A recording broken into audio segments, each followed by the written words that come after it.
is your current assessment of today's global economy and financial markets? Well, I think I could give a speech for 3 hours about the state of the global economy, because as you know, we have different countries and different countries are moving in different directions. And we have different financial markets, and some markets are going up and some markets are going down.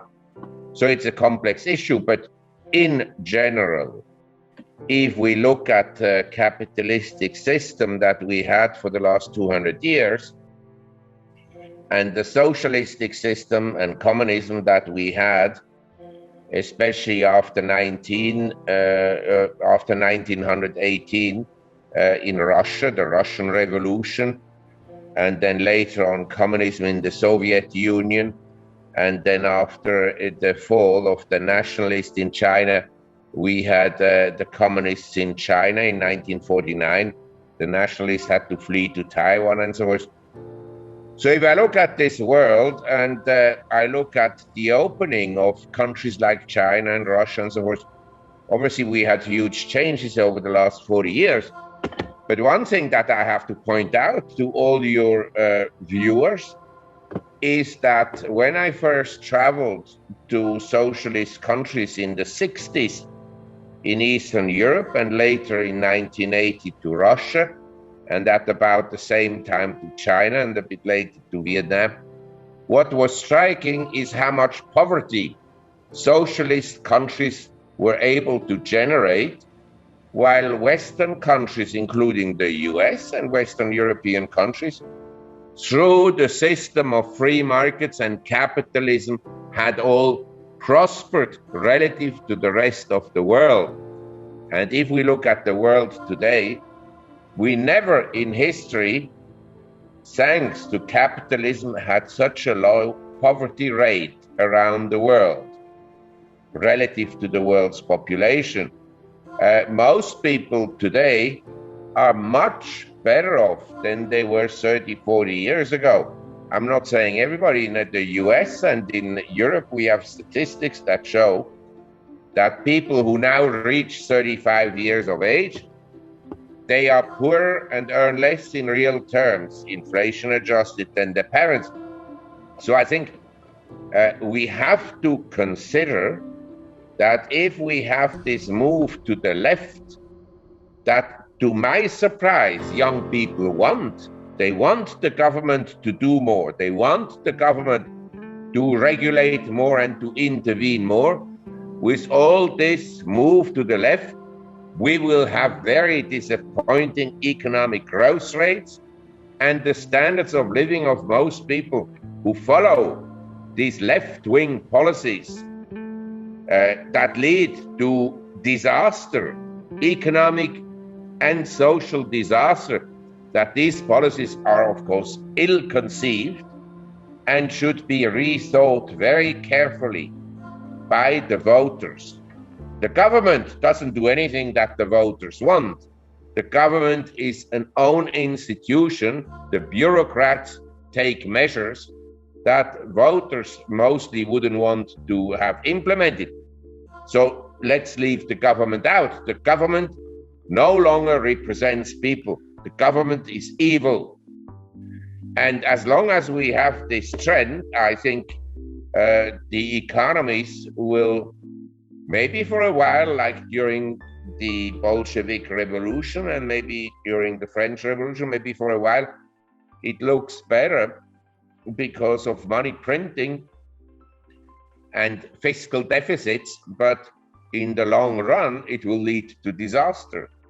So that is my view of the global economy.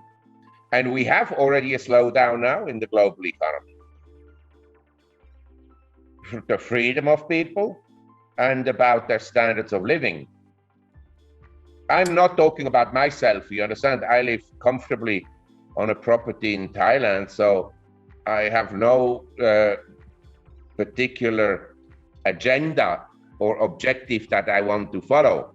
I was asked about the global economy and I gave you my assessment, having lived through countries that were in the stage of socialism and communism.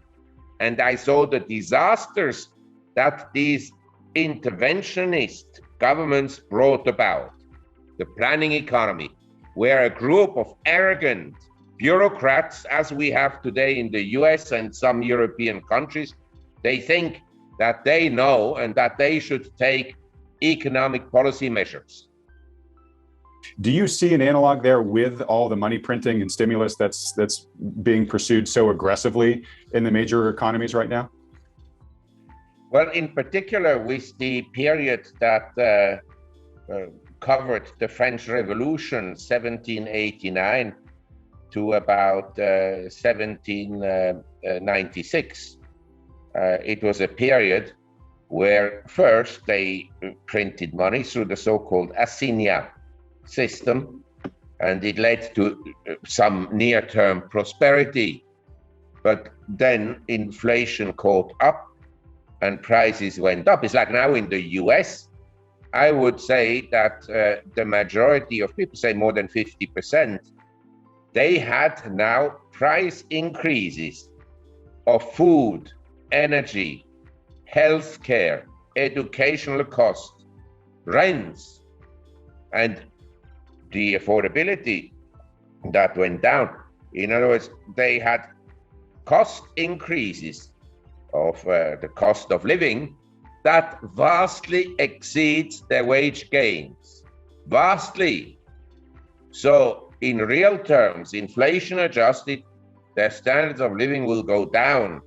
The standards of living of people like Jeff Bezos, and I'm not criticizing him, I'm just stating the standards of these people of living is vastly increasing because their companies are doing very well in an environment where you're closing down small shops. A question I ask a lot here is sort of how much longer can the average citizen stand this, and when do the torches and pitchforks come out? But do you see going forward from here in the major economies like the US, like Europe, are just sort of ever higher prices and ever rising inflation? Is that just going to be the new normal going forward, or do you see them hitting some sort of deflationary limit at some point here where we see a big contraction? Well, this is a very good question, and we don't really know the answer based on the completely incompetence of the bureaucrats that sit at central banks who have zero historical knowledge, zero business experience, but sit in glass buildings, building all kinds of models they themselves don't really understand, and to then take the monetary measures that essentially have since the 1980s led to larger and larger stimuli packages and larger monetary ease, that these people will continue to print money. And if the inflation picks up more, and at the same time, as I suggested, the economy weakens, in other words, you have a situation of inflation and economic weakness, they will say, these academics that are overpaid and do nothing and know nothing, that these academics will tell the people, well, we didn't print enough. I guarantee you this is going to be the case. And I followed bureaucrats for a long time because I'm interested in history. The three latest Fed chairmen, Bernanke, Yellen, and Powell, are about the lowest grade bureaucrats I've seen in history.